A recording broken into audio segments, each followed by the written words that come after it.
Buenas noches. Hoy leeremos el cuento titulado La sombra. Del autor Edgar Allan Poe.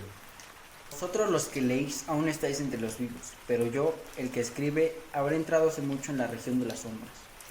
Pues en verdad ocurrirán muchas cosas y se sabrán cosas secretas. Pasarán muchos siglos antes de que los hombres vean este escrito.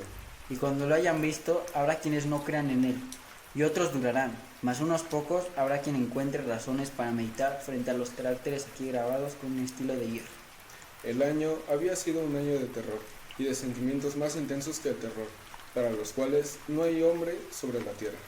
Han ocurrido muchos prodigios y señales, y a lo lejos y en todas partes, sobre el mar y la tierra, se cernían las negras alas de la peste. Para aquellos versados en la ciencia de las estrellas, los cielos revelaban una faz siniestra, y para mí, el griego oinos, entre otros, era evidente que ya había llegado la altemación de aquel año 794, en el cual, a la entrada de Aries, el planeta Júpiter quedaba en conjunto con el anillo rojo del terrible Saturno.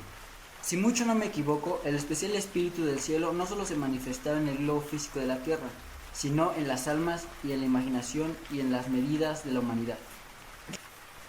En una sombría ciudad llamada Ptolemaes, en un noble palacio nos hallábamos una noche de 7 de nosotros, frente a frascos del rojo vino de Chios. Y no había otra entrada a nuestra cámara que una alta puerta de bronce, y aquella puerta había sido fundida por el artesano Corinos, y de no ser raro mérito se le aseguraba base adentro. En el sombrío aposento, negras colgaduras alejaban de nuestras vistas a la luna, las cadenas de las estrellas y las 7 de las calles desiertas. Pero el presagio y el recuerdo del mal no podían ser excluidos. Estábamos rodeados por cosas que no logro explicar distintamente, cosas materiales y espirituales.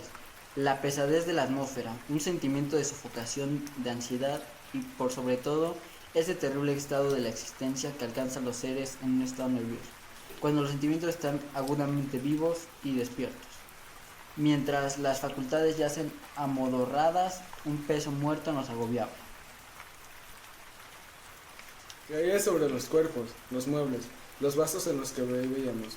Todo lo que nos rodeaba cedía a la depresión y se hundía, todo menos las llamas de las 7 lámparas de hierro que iluminaban nuestra orgía.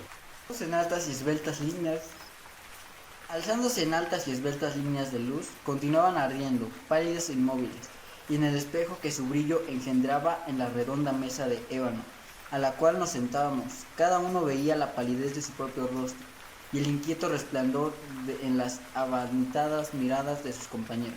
Y sin embargo, reíamos y nos alegrábamos en nuestro modo, lleno de histeria, y cantábamos las canciones de Anacreonte, llenas de locura, y bebíamos copiosamente, aunque en el purpúreo vino que nos recordaba la sangre. Porque en aquella cámara había otro de nosotros, en la persona joven, Zoilo, muerto y amortajado yacía, tenido cuán largo era, genio y demonio de la escena.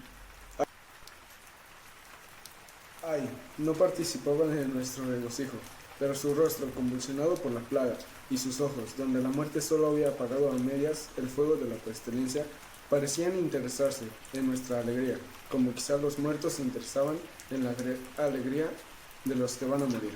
Mas aunque yo, oínos, sentía que los ojos del muerto estaban fijos en mí, me obligaban a no percibir la amargura de esa expresión, y mientras contemplaba fijamente las profundidades del espejo de ébano, cantaba en voz alta y sonora las canciones del hijo de Teos.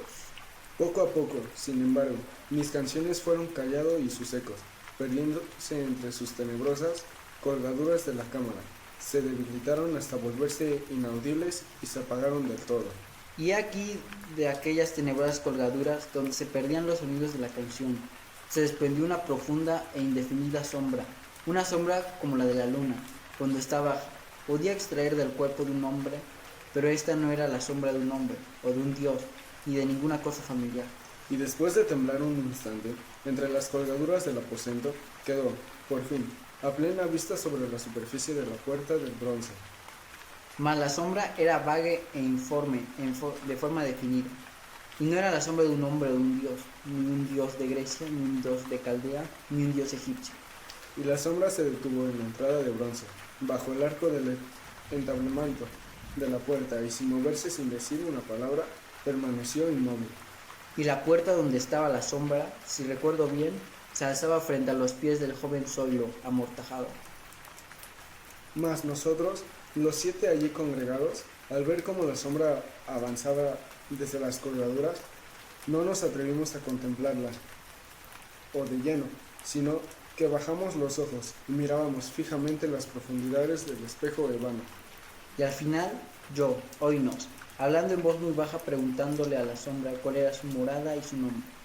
La sombra contestó: yo soy la sombra, y mi morada está a un lado de las catacumbas de Ptolemaísmo, y cerca de las oscuras planicies del Clícero, que bordeaban el impuro canal de Coronte.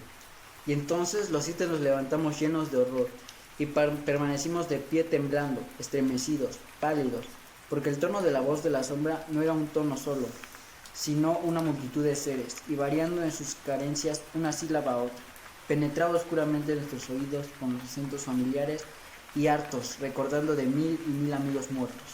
Fin. Gracias. Buenas Buena noche. noches.